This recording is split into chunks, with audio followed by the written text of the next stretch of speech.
First year mathematics BSc वाले students, आप सभी के लिए जो पार्ट फर्स्ट यानी कि सेक्शन ए और उसके अंदर भी यूनिट फर्स्ट का जो पार्ट चल रहा था, उसके अंदर मैंने खास तौर से आपको जो मैट्रिक्स से संबंधित, जिसमें सममित मैट्रिक्स है, अपने विषम सममित मैट्रिक्स जिसको अपन स्क्यू सिमेट्रिक मैट्रिक्स कहते हैं, वो लिया मैंने। इसके अलावा मैंने रैंक है ना, रैंक वाला टॉपिक भी करा दिया। इसके अलावा मैं किसी मैट्रिक्स को अपन अभिलंब रूप में बदल करके ने फिर रैंक फाइंड करते हैं, वो कैसे करते हैं वो मैंने बताया, ठीक है। और इसके साथ मैंने केली हैमिल्टन प्रमेय, जो सबसे इम्पोर्टेंट पार्ट है, जो आपके या तो सेक्शन बी में 7 नंबर का प्रश्न पूछा जाएगा, या फिर जो आपका जो लास्ट सेक्शन है सी, इसके अंदर आपको 5 में से 2 क्वेश्चन करने होंगे। तो उन 2 क्वेश्चन में से 10-10 नंबर के जो क्वेश्चन आते हैं, उस 10 नंबर के क्वेश्चन में केली हैमिल्टन थ्योरम का क्वेश्चन बनेगा। आज जो मैं टॉपिक ले रहा हूं वो सबसे इम्पोर्टेंट है। अभी तक देखिए, शुरुआती दौर में जो डेफिनेशन चलती है और छोटे क्वेश्चन चलते हैं, लेकिन जैसे जैसे लास्ट स्टेज पर बढ़ते अपन, वैसे वैसे उसके अंदर जो मेजर क्वेश्चन और जो इम्पोर्टेंस रखने वाले क्वेश्चन आते हैं। तो आज का जो टॉपिक है वो खास तौर से आइगन वैल्यू और आइगन वेक्टर्स, ये 2 चीज़ें किसी मैट्रिक्स के लिए अपन कैसे फाइंड करें, क्या क्या होते हैं ये आपको भी क्वेश्चन जो मैं करवाऊंगा, इससे इसकी डेफिनेशन भी क्लियर हो जाएगी, ताकि आपके सेक्शन ए में जो 2 नंबर का प्रश्न बनता है डेफिनेशंस का, वो भी क्लियर हो जाएगा। मैंने एक क्वेश्चन लिखा है, निम्न मैट्रिक्स के आइगन वैल्यू और आइगन वेक्टर फाइंड कीजिए। ठीक है, ये कीजिए लिखा है।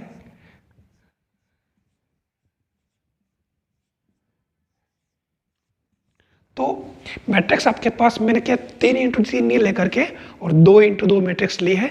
हम सबसे पहले इसके लिए क्या निकालेंगे, a माइनस लेमड़ा आई। देखिए, चलो मैं ये स्टार्ट कर लेता हूँ, मैं फाइंड करता हूँ a माइनस लेमड़ा आई, ये भी एक मैट्रिक्स है, और बाहर जो है वो आपके क्या लिखा जाएगा, कैपिटल X इक्वल टू 0। ध्यान देना, अब इसके अंदर इस मैट्रिक्स को सेट करते हैं।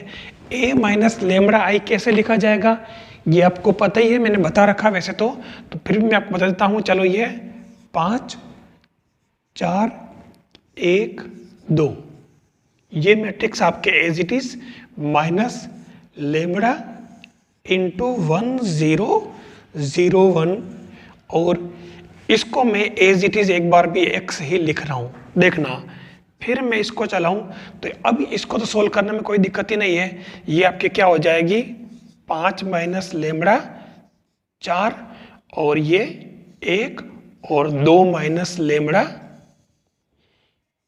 और इस x को मैं लिखूंगा x1 x2। लेकिन एक बात बताऊं आपको, मैं अभी इस चीज को अपन यूज नहीं करें। ये जो x1 है ना, इसको चलो अपन अभी यूज नहीं करते, अपन अभी केवल एक बार केवल ये मैट्रिक्स ही निकाल लेते हैं, सारे काम एक साथ नहीं करते हैं। हम पहले इसके आइगन वैल्यूज निकाल लेते हैं। ये जो काम है, मैंने x हटा दिया है, ये x कब काम आएगा, जब अपन आइगन वेक्टर निकालेंगे।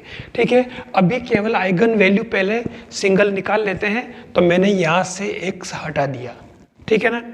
अब यहाँ पर क्या, इसको 0 कर दें आप, और इसको अगर आप सोल्व करें तो ये कोई विशेष बात नहीं है। ये हो जाएगी आपके 5 माइनस लेमड़ा और 2 माइनस लेमड़ा माइनस 4 बराबर 0, और इसको अगर आप सोल्व करेंगे मेरे हिसाब से ये लेमड़ा स्क्वायर माइनस 7 लेमड़ा और माइनस 6 बन रहा है।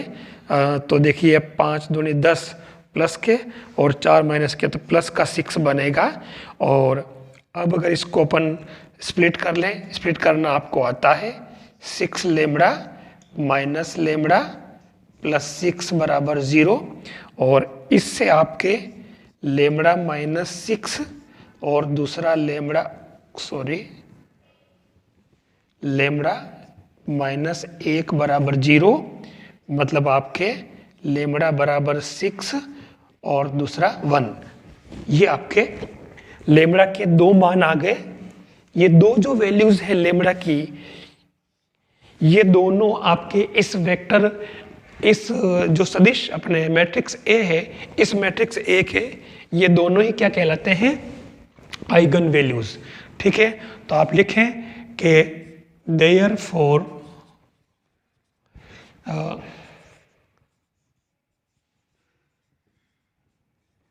Eigen values of matrix A is lambda equal to 6 and 1। ये हमारा आइगन वैल्यू का काम हो गया। मेरे हिसाब से आइगन वैल्यू निकालने में कोई दिक्कत नहीं आएगी किसी मैट्रिक्स के। अगर 3 × 3 भी हो तो भी आप कर सकते हैं आराम से। ठीक है, अब चलते हैं अपन इसके अंदर आइगन वेक्टर की बात। ये तो आपका हुआ इसका फर्स्ट पार्ट। ठीक है, अब सेकंड पार्ट की बात करें अपन। सेकंड पार्ट में अपन क्या फाइंड करेंगे? आइगन वेक्टर्स, आइगन सदिश। ठीक है, हम सबसे पहले क्या करेंगे? लैम्बडा इक्वल टू, डबल काम करना पड़ेगा, लैम्बडा इक्वल टू 6 के संगत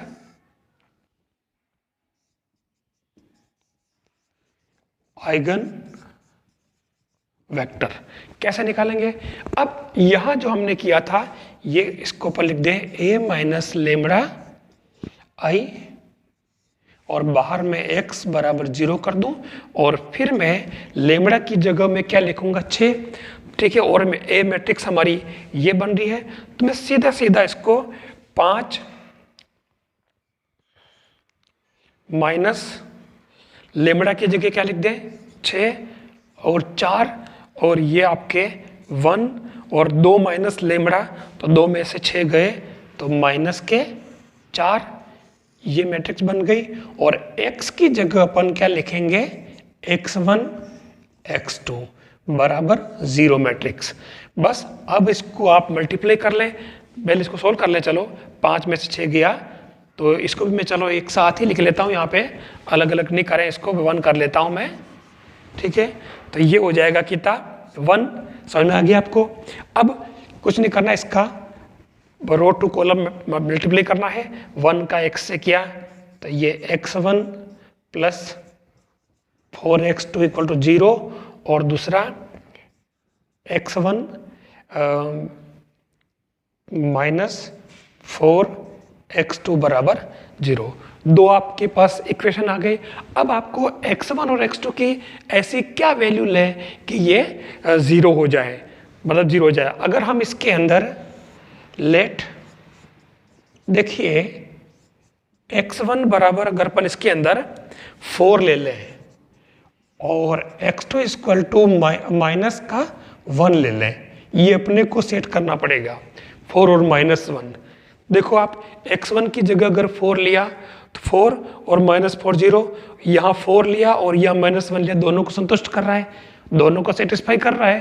तो हमारे पास में देयरफॉर लैम्बडा 1 बराबर 6 के कोरस्पॉन्डेंस है ना, संगत आइगन वेक्टर है ना। आप वेक्टर निकाल रहे हैं, क्या हो जाएगा? x1 बराबर, आपने जो x1 और x2 लिया था तो ये क्या हो जाएगा? x1 बराबर, x1 तो आपने लिया है 4, तो ये 4 और ये -1, ये एक कॉलम मैट्रिक्स। ये आपके x1 इक्वल टू 4 -1 जो आया है, ये आपके लैम्बडा इक्वल टू 6 के संगत आइगन वेक्टर आया। अब अपन बात करें इसके अंदर, ये आपको समझ में आ ही गया होगा।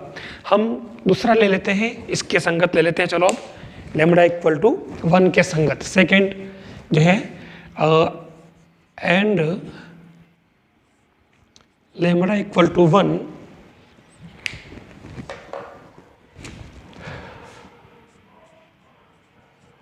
के संगत क्या? Eigen vector. तो क्या बनेगा? सेम लैम्बडा की जगह आप क्या लिखेंगे? 1, तो 5 में से 1 चला गया, 4 बचा, फिर ये एज इट इज 4, फिर यहाँ 1 एज इट इज, और यहाँ 1 रखा, 2 में से 1 गया, 1 बचा। ये आपके एक मैट्रिक्स आ गई। और यहाँ पर हम क्या लिख देंगे, जिसको अपन x2 लिखेंगे, x1 और x2। तो ये आपके x1 x2 equal to 0, multiply कर लें ये 4x1, ठीक है, प्लस 4x2 बराबर 0। अब की बार x1 और ये प्लस x2 बराबर 0, ठीक है। देख लो आप, दोनों आ गए हमारे पास में इक्वेशन। आप यहाँ क्या करें, लेट x1 इक्वल टू 1 और x2 इक्वल टू -1 ले लें, बस हमारा काम हो गया। तो ये आपके जो x2 आएगा, x2 मतलब x1 हमारे लेमड़ा 1 इक्वल टू 6 के कॉरस्पॉन्डेंस आइगन वेक्टर था। तो x2 क्या हो जाएगा आपके, ये 1 और -1। इस तरीके से आपको जितने लेमड़ा के मान आएंगे, ध्यान रखना लेमड़ा जो कहलाते हैं, लेमड़ा की जितनी भी वैल्यू होती है वो आपके आइगन वैल्यूज कहलाती है, ठीक है। अगर यहाँ 3 वैल्यू होगी तो उन तीनों के कॉरस्पॉन्डेंस आइगन वेक्टर्स होंगे। मेरे हिसाब से आपको समझ में आ रही होगी बात, है ना। अगर आपको वीडियो अच्छा लगे तो लाइक जरूर करें, आप शेयर भी करें और चैनल को सब्सक्राइब करना नहीं भूलें, क्योंकि बीएससी फर्स्ट ईयर वालों के लिए खास तौर से बहुत अच्छा और काम का कंटेंट मैं आपके लिए लेकर के आया हूं। तो यहाँ आपको ध्यान क्या रखना है, लेमड़ा की जितनी वैल्यू होगी उतनी वैल्यू के लिए उतने ही कॉरस्पॉन्डेंस उनके आइगन वेक्टर्स होंगे। तो ये एक तो x1 और x2 दोनों ही इसके लिए क्या आ गए, आइगन वेक्टर्स। अब आपको समझ आ गया होगा कि आइगन वैल्यू क्या है, आइगन वेक्टर क्या है। यानी आइगन वैल्यूज तो क्या है कि जो आपका अभिलाक्षणिक समीकरण होता है, कैरेक्टरिस्टिक इक्वेशन जो होता है, उसको जीरो करने पर जो लेमड़ा के जितने भी जीरोज होते हैं, मूल होते हैं, वो सारे मूल क्या कहलाते हैं, आपके आइगन वैल्यूज। और उन्हीं के कॉरस्पॉन्डेंस जो आइगन वेक्टर्स होते हैं, यानी x1 और x2 की जो वैल्यूज होती है वो हमारे आइगन वेक्टर्स कहलाते हैं। मैट्रिक्स के रूप में एक कॉलम मैट्रिक्स बनेगी। तो ये आपके आइगन वैल्यूज और आइगन वेक्टर निकालने का तरीका मेरे हिसाब से आपको समझ में आ गया होगा। एक बात और बता दूं मैं, ये जो है ना, अगर इसको आप समुच्चय रूप में लिखें, कैसे, जैसे 1,6, तो इसको कहा जाता है स्पेक्ट्रम ऑफ मैट्रिक्स ए। इस मैट्रिक्स का स्पेक्ट्रम कहलाता है 1 और 6, भले 6 और 1 क्योंकि समुच्चय की बात कर रहा है। बहुत खास बात है, ध्यान देना, स्पेक्ट्रम भूले नहीं। इनको आइगन वैल्यूज को अपन लेटेंट रूट भी कहते हैं, latent root. Eigenvalues, latent vector सभी एक ही बात है। तो ये आपका आइगन वैल्यूज और आइगन वेक्टर का टॉपिक कंप्लीट हुआ। आप इसको समझे, कोई सा भी क्वेश्चन हो आप आराम से कर सकते हैं।